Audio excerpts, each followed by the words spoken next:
Thank you for listening to BizPod with me, Paul. And me, Rachel. Our weekly business English podcast where we talk about the news, social media, and hot topics from a business point of view. You'll get a podcast and links to the articles we discuss. This way you can share your thoughts too. Join us as we discuss what's on our minds this week.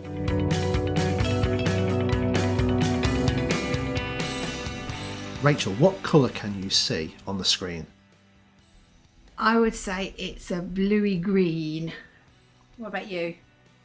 It's a greeny blue. I don't know. It's almost sea green. It depends which eye you look at it with. I think it seems more bluey with one eye and more greeny with the other in mine. Okay, I'm trying, but I'm not seeing any difference, to be honest. I'd say it leans more towards sort of blue and green. Okay. Well, whatever it is, apparently it is a new colour. Called Olo. Yeah. Stupid name. It is a They little could have bit. given it a better name than that. Than Olo, yeah. It's not like blue and red. Come on. I could have called it Bog. Bog. Bluey green. Rather than Olo. Okay, yeah, they could have. Because it's a bog standard colour. Yay. Yeah, so apparently a new colour has been invented, created, found, Identified. categorized. But that gives us so that got us thinking about colours in general. Mm-hmm. And we were talking about, okay, we have all our standard colours, reds, blues, greens. Mm-hmm.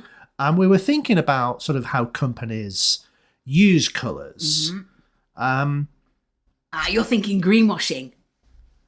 Well, actually, I wasn't thinking greenwashing, but now I can't think of anything else. Uh-huh. Now, I was thinking about how colours or how companies and businesses use colours in their branding.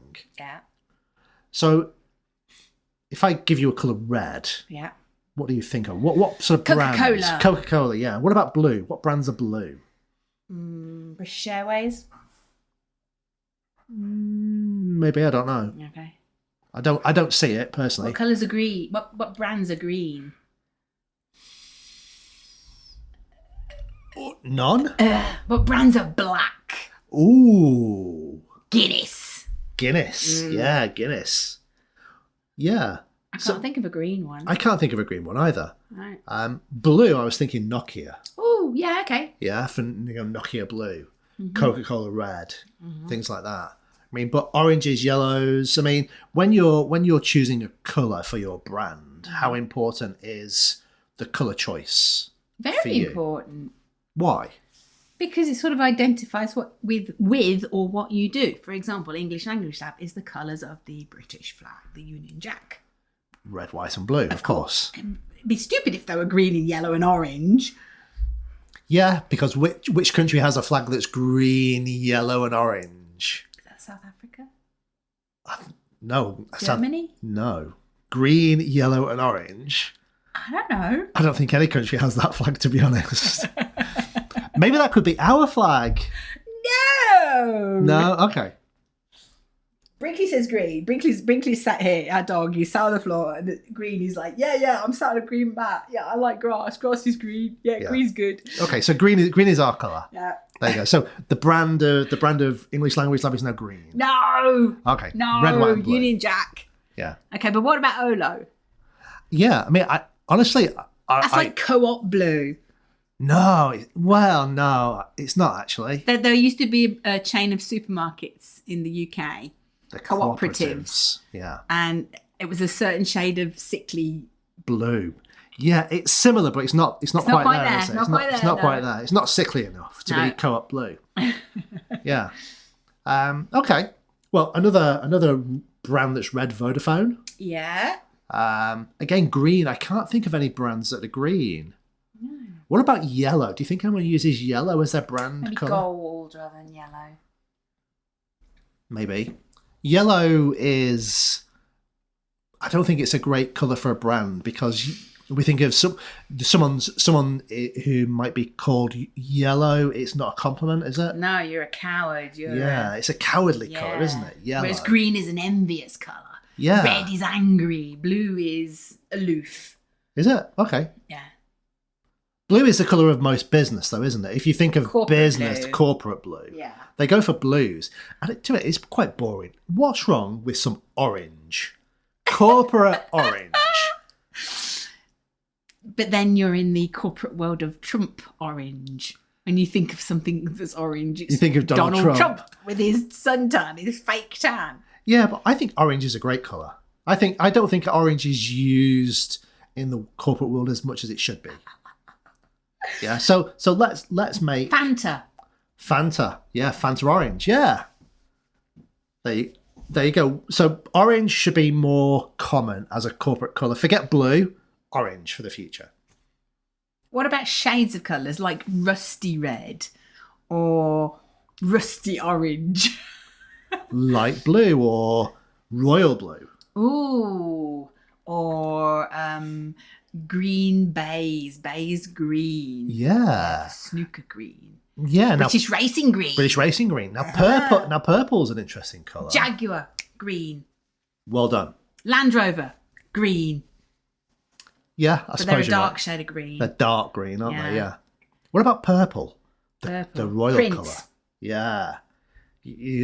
No, I was thinking the Rockstar Prince. I know you were thinking of Rockstar Prince, but purple traditionally was a colour only used by European royals. Yeah. The common people like you and me were not allowed to wear purple. No. If we tried to wear purple, we could have Big been trouble. Yeah, big trouble. In jail. Off with their head. Off with their heads. Yeah, we'd end up in the tower. Okay. It's a little bit like if you went back to Roman times. Only the upper class could wear the togas, Right. the Roman togas. A normal person couldn't wear a toga. What about if you just grabbed a sheet off the bed and you wrapped it around you like a toga? I think that's the same as trying to wear a toga. You know, the toga was a symbol of class, of status, and if you wore a toga without the class or the status, Wow. you would be in trouble. Unless you were trying to be a leader and you were trying to emanate that you were one. Yeah. I still think you'd be in trouble, to be honest. I still think you'd be in trouble. Okay. But anyway, so we're talking about an article that's describing the discovery of a new colour. Or so they seem to say. But Yeah, it's yeah. Read the article. They're a bit like, yeah, right, no. Yeah. But there are potentially thousands, tens of thousands of people out there who are colourblind. Yeah. Mark Williams, snooker player. Yeah. Yeah. Colourblind. When he's playing snooker, he has to ask whether a ball is a red or a brown. Because he can't tell the difference. Because he can't tell the difference. Yeah, he has to double check with the referee. So this research that they've done where they've discovered this new colour is all about trying to help people who are colourblind. Do you think... I mean, are there any businesses, when you're putting your brand together, do you think about colourblind people, or are colourblind people such a small minority that we kind of forget that they exist? I think there's probably a lot of people out there who are colourblind who never get sort of diagnosed, but then, you know, it's not as if it's an illness. You might have a bit of problem if you're working for a traffic light company. You know, knowing which way the traffic light was up when you're assembling it, making sure you put the red at the top and the green at the bottom. Okay, yeah. So there might Lighting be some companies. There might be some people who graphic design. who cannot do certain jobs if they are colourblind. So it's a consideration. But then again, they might get fantastic different results. Yeah, because they're not constrained by standards that you and I might see. What colours go together and what colours don't go together. Like Yeah. orange and green should never be seen except with another colour in between. Did you know that? I'd heard the rhyme before. Yeah. Aha! Okay. You So can what? say, you can say any colour in green. Yeah. Purple and green should not be seen except with another colour in between. Because you're just rhyming the Green word in prejudice. between with green. Yeah, that's it. Green prejudice. Okay. All right. Well, what's your favourite colour, Paul? Let's end on that. You're going to say what you always say. Whatever colour I'm wearing at the moment.